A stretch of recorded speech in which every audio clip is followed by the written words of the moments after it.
I'm Maya Lau, and this is Other People's Pockets, the show where I ask people how much money they make and how their finances work, so the questions we all have about money can be a little bit less of a mystery. As always, please give this show a rating and review on Apple Podcasts, Spotify, YouTube, or wherever you listen and watch. And follow me on Instagram and TikTok at It's Maya Money. Email me with guest ideas at otherpeoplespockets@gmail.com. I still want to hear your guest ideas about people whose personal finances have been affected by the Trump administration. This is actually the first episode I'm doing fully as a video podcast. If you're only listening to the audio and you're curious to see the video version, find this show on YouTube or Spotify. Today, I'm interviewing someone who helps me immensely with my work, the way I approach my career, and how to just be more effective and intentional with my time. I'm talking to my executive coach, Taylor Winters, because she has some really interesting ideas about the concept of enough, which we talk about a lot on this show. Taylor Winters is an executive coach and entrepreneur. She co-founded and managed a globally recognized design agency to a successful exit and pivoted her focus from developing products to developing people, specifically leadership professionals across industries. She earned her coaching certification from UC Berkeley Haas, created the leadership practice Everyday Future, and is pursuing a master's in applied IO psychology from Harvard. And now, here's my conversation with Taylor Winters.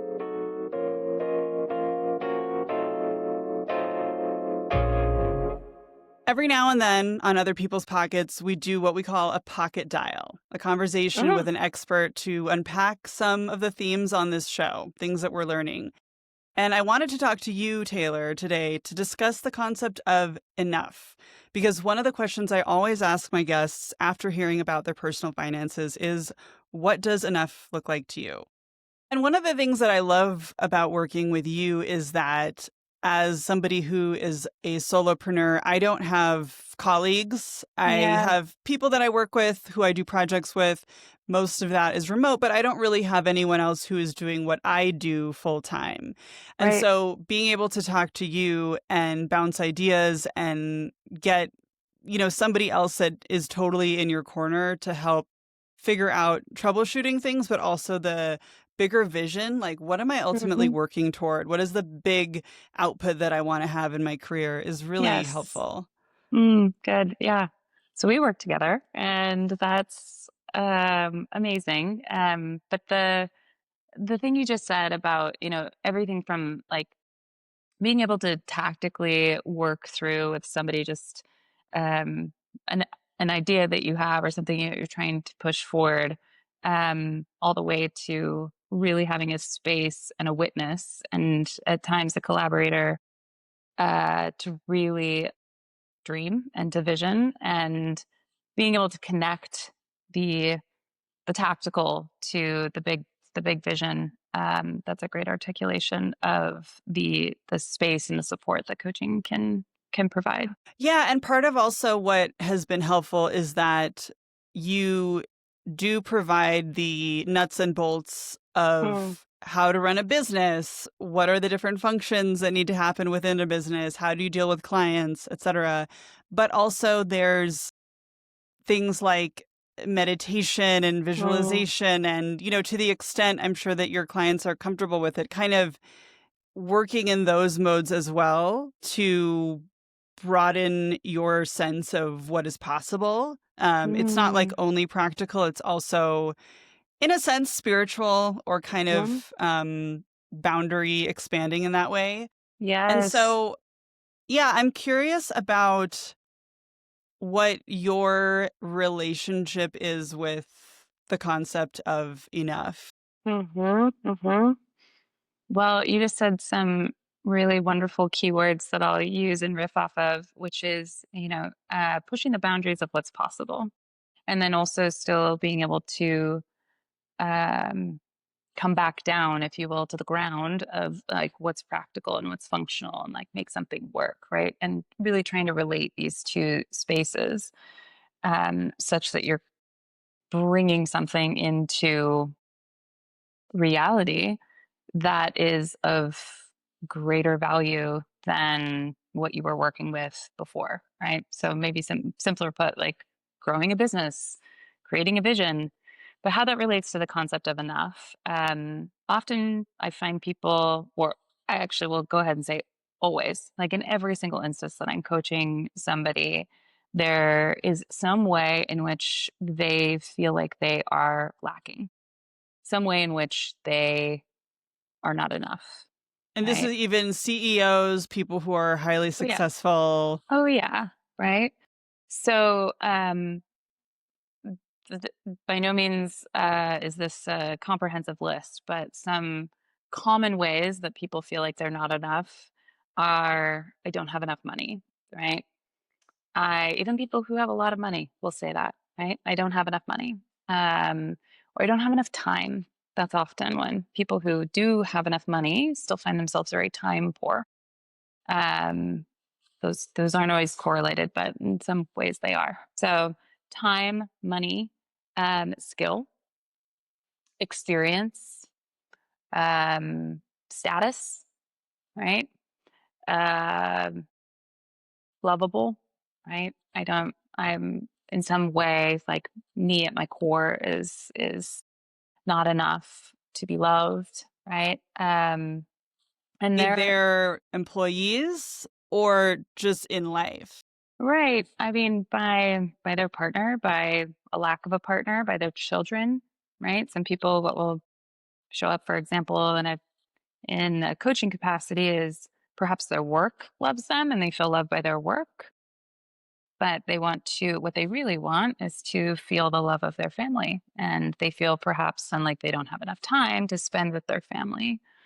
But the core issue is I don't feel I don't feel important and valuable to my family, right? And So it that's can get so interesting that yeah. that comes up in executive coaching. That comes up in coaching that is presumably mostly about work, being better at Mm, work, optimizing your business, optimizing yeah, yourself for the purposes of your business, but that those kinds of conversations really are what is the bottleneck for some people to being more successful slash that's happy. right. Yeah. So, any limitation to our behavior, right? Which is essentially if people want to change the way that the proximate way that you're going to change is behaviorally, right? In some way. Even if it seems like if something else would change in my environment, right? If I just had more money or if I had more time, then I could do the things I want to do. And then I would have the things I want to have. And then I would feel the way that I want to feel. Right. And so the connection then between everything we've been talking about and behavior is what I'm trying to get at with somebody is what's the belief that right now is creating the behavior that you want to change. And then once we can identify that belief, which uh, kind of in pop culture, we've talked about as limiting beliefs or negative beliefs. I prefer limiting beliefs. Limiting because they've been really trying to protect you in some way, and looking at them as bad, negative isn't so helpful. But identifying that limiting belief, like, I'm not lovable. I don't believe I'm lovable. I don't believe I'm enough in some way, is that is the skeleton key, if you will, for the behaviors that you want to stop, start, change. So, on a more personal note, I'm curious if you have had a personal journey to understanding what is enough for you or are you enough? Yeah. Yeah. Well, I'm still on that journey. And I believe all of us are uh, in this life and beyond, right? And so for me, what that has looked like at its most recent point in time, right? Is me discovering like, I have a limiting belief that what I want is too much. And at first, like really hearing that limiting belief, which for me showed up in a retreat setting and when I was very still, both in body and in mind. And I didn't really know, like those words to me actually were kind of confusing. Like I didn't really know what that meant, right? But it did feel true. and true in a very uncomfortable way. And did you know what it So, meant to say what I want? Like, what are the things that you want?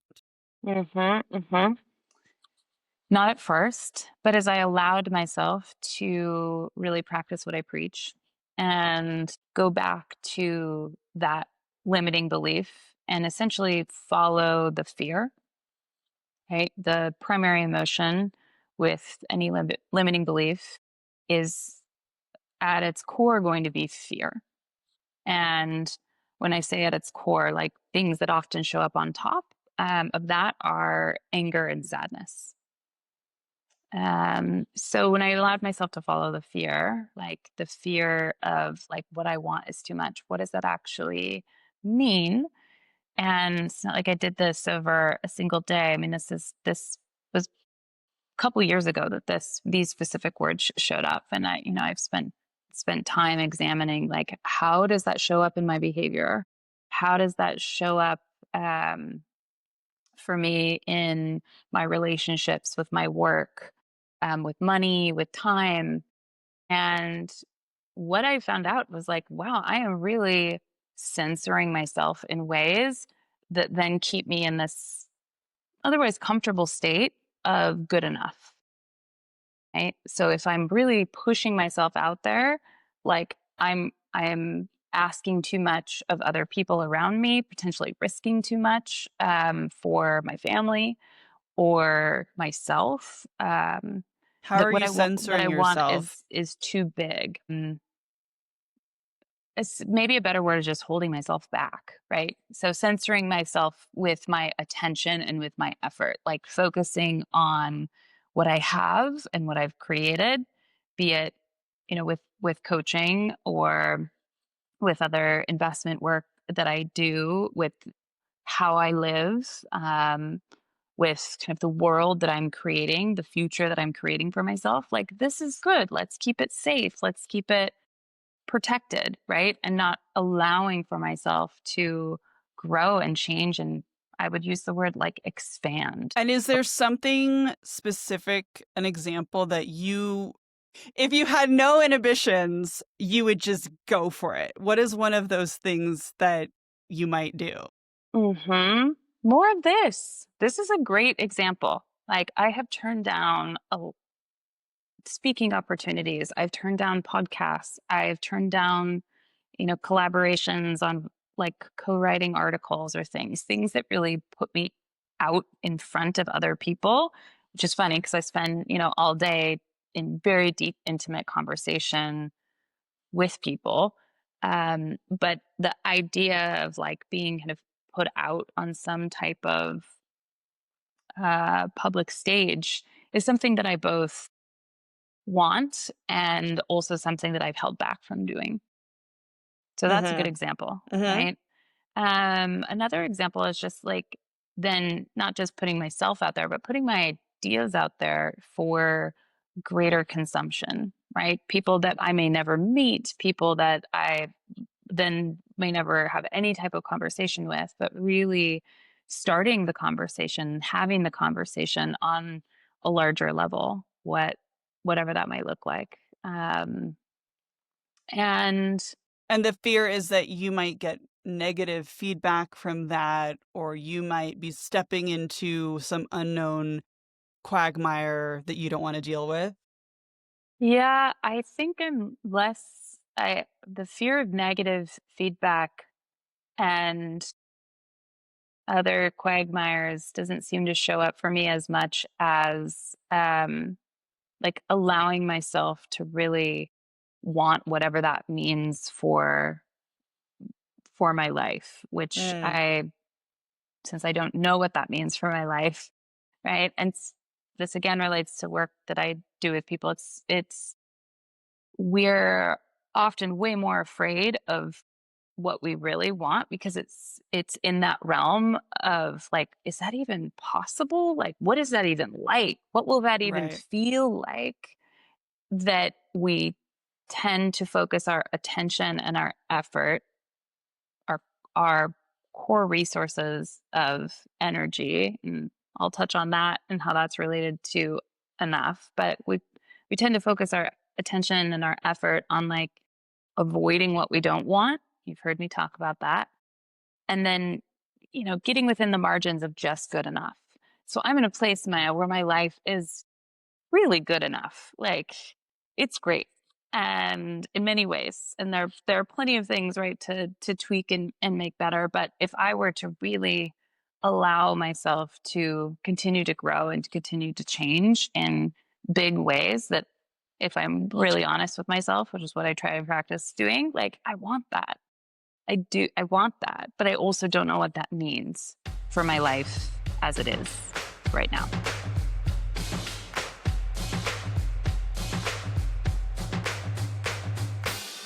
I mean, I think that what keeps coming up on this show is people saying some version of, I do have enough. I'm so grateful. I have my family. I have my friends. I have enough money for a place to live and food and Yes. relative security. And I have so much to be grateful for. Mm-hmm. And at the same time, I want more. I want more money. I want more opportunity. I want, the list goes on. And I think that there's that real tension of, am I allowed to want more? Am I allowed Right. to essentially be saying that my enough is not really enough? It's one Mm-hmm. level of enough, but there's another enough that I feel like I'm going for because Mm-hmm. either because it makes me feel motivated to go for a goal or just because there is a deep longing within me for whatever it is, more connection, more recognition, more fulfillment, more surprise, more delight, more whatever. Um, so yeah, where do you land on this struggle of I totally have enough, I have more than enough? Is it okay for me to still want more and different? Mm. Well, to that I would say yes. Of course it's okay, and not only okay, it's very natural, right, to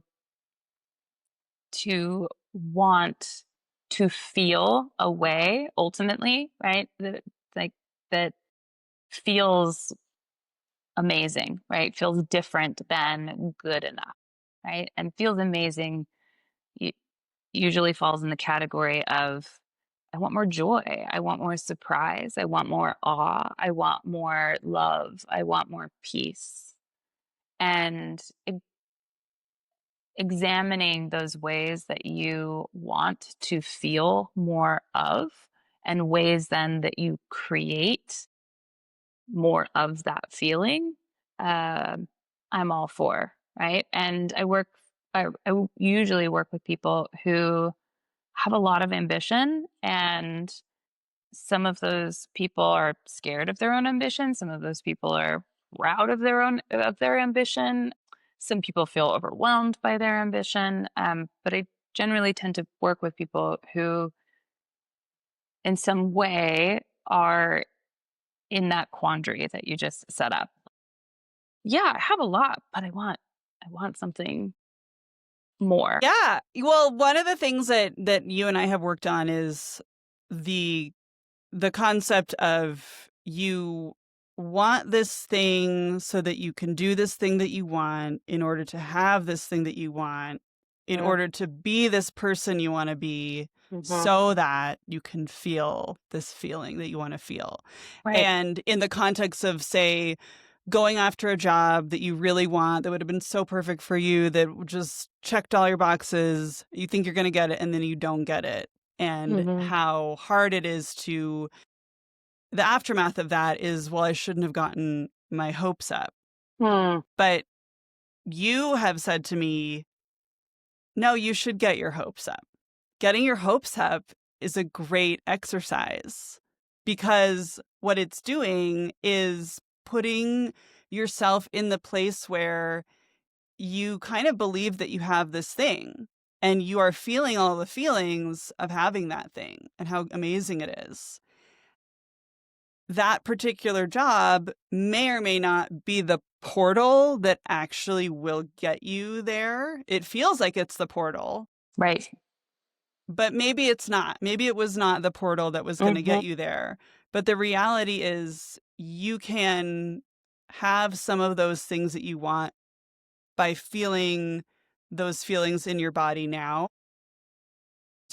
letting that be your guide. Can you explain more? Because I probably didn't explain that very You well. And I explained also it don't know beautifully. the part of like, well, where do you go from there? So you feel Mm-hmm. the great feelings, but like, what do you do with that? Yes, yes. Okay. Well, you explained it beautifully, and uh, I'll add on to it. So the example you gave was a good one, something that I think a lot of people can relate to, which is there's some type of job that I want, some type of position that I want, be it a promotion, completely new career, uh, a fellowship, to start my own company, right? So it it feels like if I can have that thing, right? If I can start my own company or have that new job or get that fellowship, get that grant, then I can do the things I dream of doing. And once I can do the things I dream of doing, then I can have the life I want, right? Whether those are things in my life, like a house I want to buy or a vacation I want to go on, or sending my kids to a specific school, right? And then I can be the person that I dream of being, an entrepreneur, a CEO, a successful leader, uh, and then I can feel the way that that person feels, like, which is how I want to feel, right? I want to feel. Usually for people, it's secure. I want to feel secure. I want to feel satisfied, but I also want to feel inspired, and I want to feel uh, constantly like my curiosity is being engaged, and I want to feel loved, and but I also want to feel peace, and I also want to feel at rest, right? Like, so there's many different ways, almost sometimes seemingly contradictory ways that we want to feel. So helping people navigate through that we'll just call it like logic, right? So if I can do this thing, or if I can have this thing, then I can do this thing, then I can have those things, and I can be that person, and then I can feel what I want to feel. That's really helpful, just to get a sense of like, well, how do I want to feel? Right. And for some people, those feelings, some combination of them tend to stand out more than others, right? Like, well, I really want to feel secure, or I really want to feel inspired, or I really want to feel love, or I really want to feel peace, right? And um, really knowing what those are helps you identify the way that you don't feel like enough.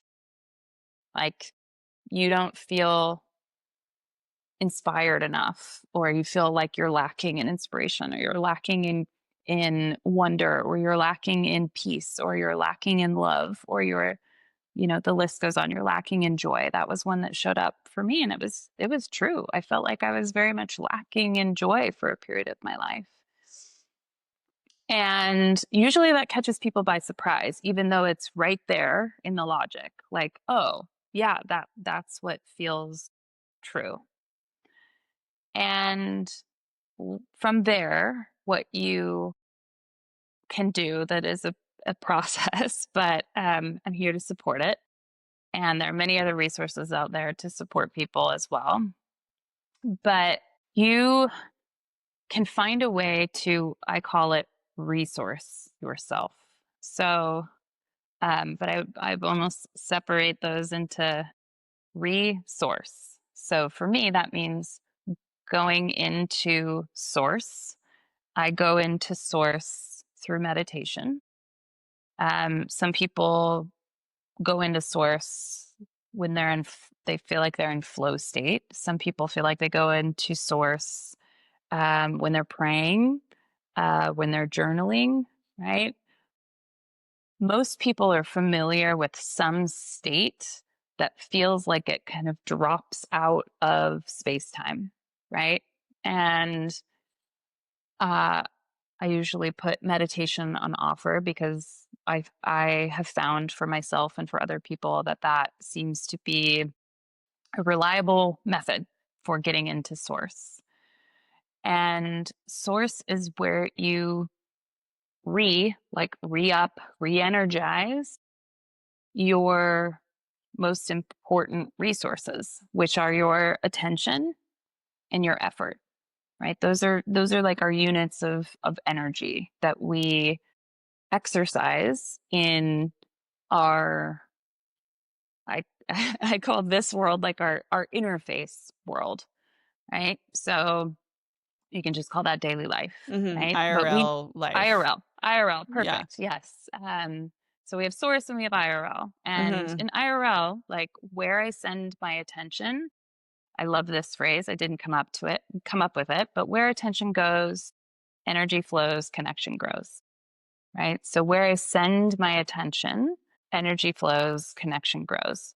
Presumably, if I'm sending my attention to feeling like I am not enough in some way, well, energy flows, connection grows, which means I'm making that feeling of not enough get bigger and bigger and bigger and bigger.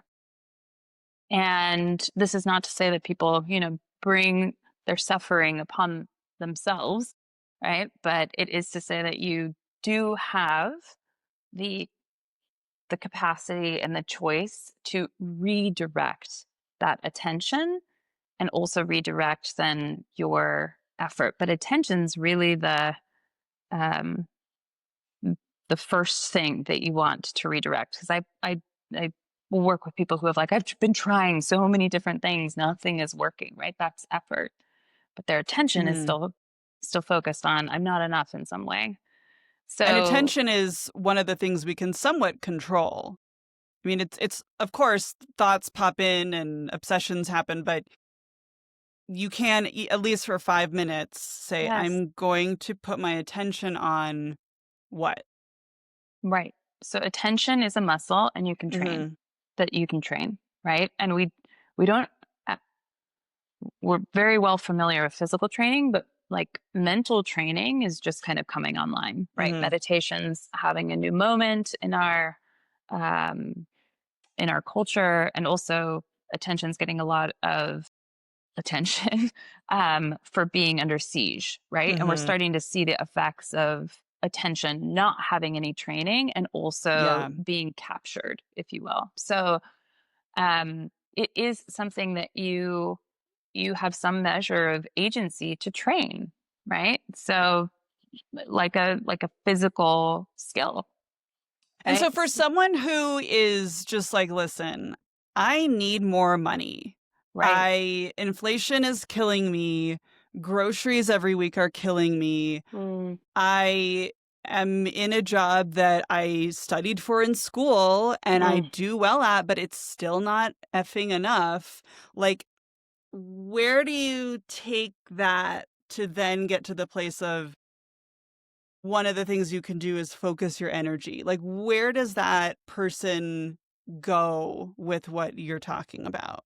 Right. Well, I know that you were uh, putting all of that together to exaggerate something that people really do feel and is totally understandable and uh, not at all to be dismissed. And I very much acknowledge it. And then I help them come to their own self-awareness that they are paying attention to what they don't want. Like, yes, I'm giving my attention to I don't want to feel like I have no money at the end of the month. I don't want to feel like I can't like buy the house or rent the apartment that I want. I don't like I'm paying attention to all of these ways that I don't want to feel. And uh I help them really see that and then expose what do you want. And I right before our conversation I was just talking to somebody who's truly wildly successful, but we went through this together. And what she realized was that paying attention to what she doesn't want and what she's afraid of, that she doesn't want to have happen, is somehow actually easier and less scary than paying attention to what she does want, right? And like to allow herself to say, here's what I do want, Mm-hmm. and really feel into, yeah, that's where I want to grow, Mm-hmm. is scarier than paying attention to what I don't want and how real that that feels and how Mm-hmm. pressurized that feels, and narrowly avoiding it, or avoiding it by some margin that's good enough.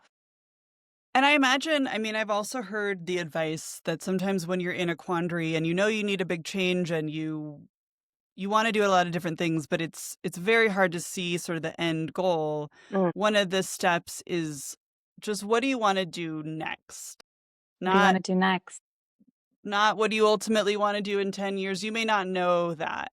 Mhm. So I'm wondering if part of it is when you get to a place of, okay, I'm going to turn my attention to what I do want.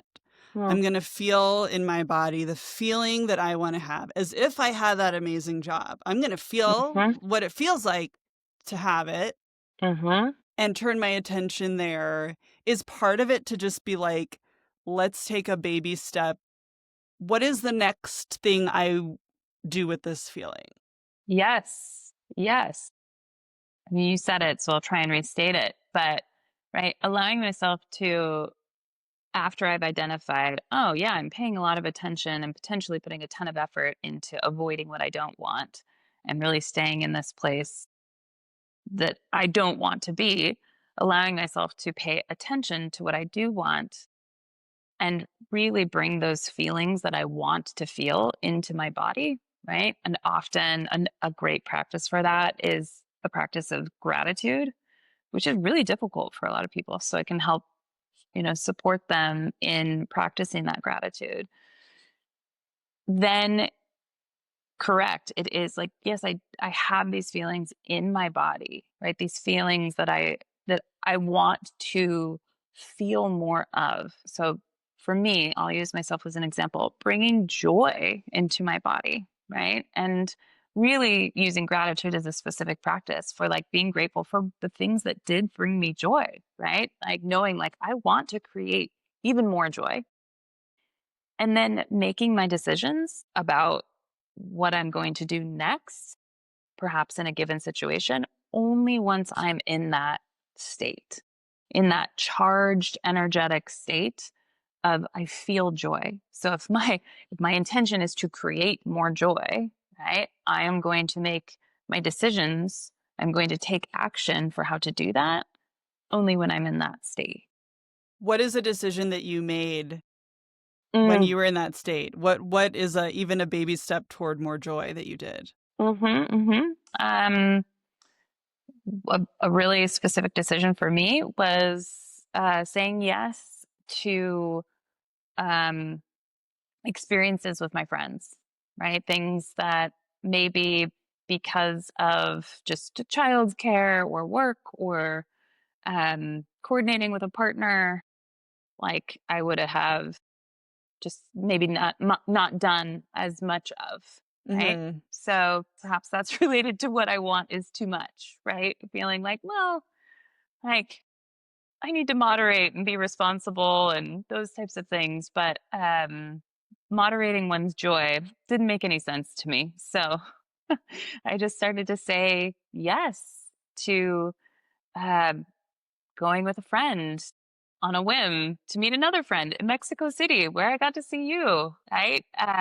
Things that maybe before I would have put up my own boundaries to the way that I actually wanted to feel more of. And that's where I think it is tricky when we want more money because it's like, well, who doesn't want more money? um, Yeah. but it's in the end, like it might not be about the money. I don't know. I get that for a lot of people, it literally is. It's like I need to make ends meet. Um, Yes, yes, but even in that case, even yeah. I need to make ends meet, Mhm. right? What you'll find out in the same exercise we walked through is what what does making ends meet do for me, right? If you were to ask that question, like if I can make ends meet, then Then what? what? Then what? And for anybody who's feeling that scarcity, right? Not enough is a feeling of scarcity in some way. So we're talking about money, could be time, it could be any way that you are feeling like I don't have that resource. And if you are able to examine like that, then what? Like if I could make ends meet, then I would you'll find something after that. Then I would feel like or then I would be able to and then I would do or then I would be able to have and then I would feel. You'll ultimately find a way that you want to feel.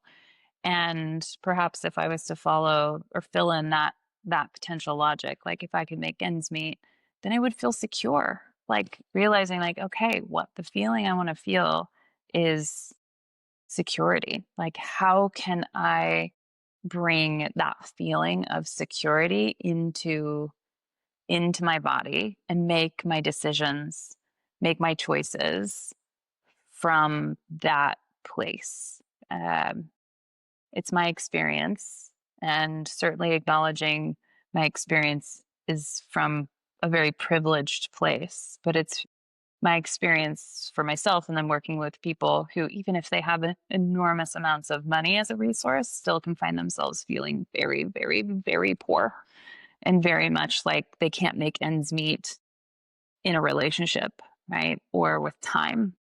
Mhm. My experience is that if they can bring that feeling that they want into their body, they start making very different decisions.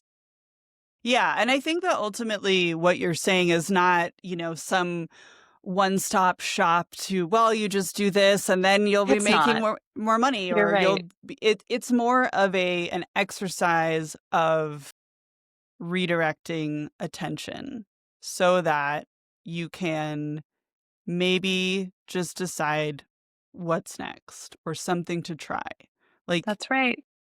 it's just a direction change. It's not, okay, well, this is how you become super successful. That's a It's, really good point. No, it's yeah, yeah, and I think a lot of things definitely with coaching are sold to us as like a playbook, like yeah. a quick Read this book and read you'll this get the book, steps to read be these successful. 9 Yeah. steps and you'll Yeah. get, but where I'm working with people and um where people hopefully can work with themselves or somebody else, right? Is I'm working with what people actually feel and in their body on we'll say on a level of like sensation. Like I'm feeling scarcity in some emotional and sensation way in my body.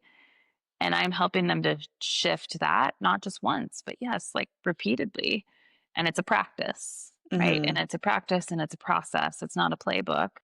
And then that starts to shift the stories. The stories are the limiting beliefs. Hmm. And then once I'm shifting that in my body and those stories, the beliefs, then my behavior starts to shift. And yeah, it may be something that's so subtle, right? I feel like I need to make a huge change, but it winds up being something that's really subtle and then it compounds Hmm. over time. And Yeah. then I feel like I can make bigger and bigger changes. Right. Yeah, one of the things that I am struggling with right now that I've noticed is very different than how I would have handled it in the past is we just found out that my husband's healthcare that has been covering our family for the last several years, Mhm. that they're changing it to not be international anymore. Wow. And we live in Mexico. So it would only cover us if we lived in the US. And there's different potential options. I mean, basically, this is a huge change because we've been so lucky thus far that we have this international healthcare. And also, our daughter has a lot of health issues that could end up being very expensive. So, Mhm.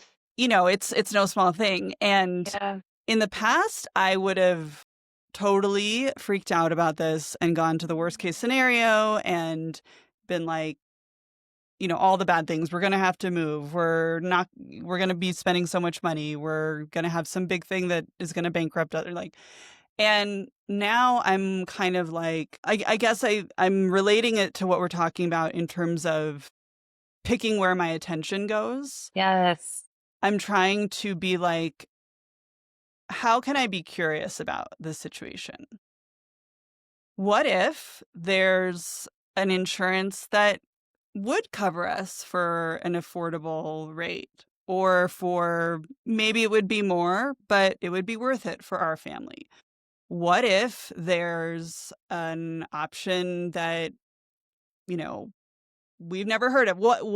Just kind of like, what are the ways in which I can be curious about this outcome and put my intention there Yes. instead of this sucks, it's going to be so expensive, we're not going to be covered, I'm so sad. Mhm. And so anyway, and it's very real. Like it does worry me, and I've already been, even with the insurance we have, I've already been on the phone with them, like tearing up because they're being such assholes about Yeah. not covering something that we think should be covered, and it's going to be expensive for us. Like it's already not perfect, and now it feels like it's going to get worse. So, Mhm. but it's just like, what can I do but be curious and try to find a solution? Because Yes. there's been enough experiences in my life where I'm like, this is a really horrible scenario, and then something really unexpected comes out of it. Mhm. So, Yeah. Oh, that's I'm sorry you're going through that, but it's so beautiful how you used a tool we've talked about. So I'm so happy, which is using curiosity to shift out of fear, right? Because fear is very real. And it's not like somehow magically, with all of this practice that I've been talking about, ever going to go away, right? But in fact, it becomes something that you're less afraid of fear, right? It's like, okay, yeah, I know it's going to come up. I am going to watch it show up, and then I am going to work with it. And I'm going to work with it instead of avoiding it in some way, right? And that is the way that you make real progress and you open up to potential. We haven't even really touched on that as much, like potential and possibility. And you can find a way to work with that potential and possibility by using curiosity. And you allowed yourself to, or maybe it wasn't allowing, but maybe you like push yourself a little bit to ask those questions like, okay, what if we could just replace the insurance that we have with a different insurance? Like, what might that be? How much might that cost? What if something good actually came out of this? What would that look like? Right? What if we did move? What might that be like? Like, you can ask yourself, a lot of questions to move in the direction of what you do want. So in this instance, I don't want to guess what you do want, right? But what might that what might that be?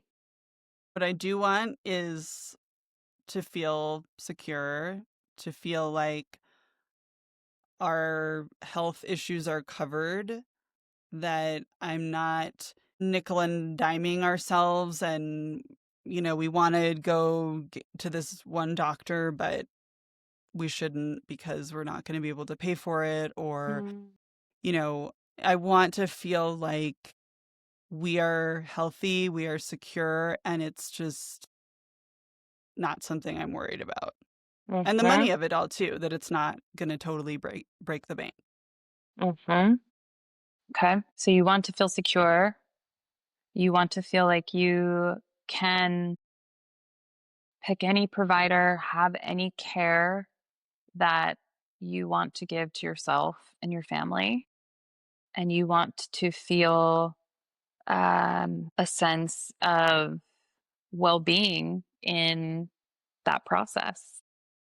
And I rephrased things, right? It's helpful to even hear yourself like, wow, I'm saying like what I don't want. Like what's the version of that that I do want, right? I don't want to Hmm. break the bank.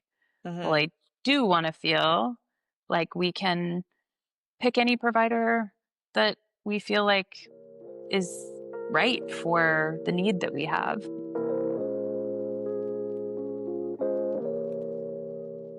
Taylor, thank you so much for talking to me today. It's been a real pleasure.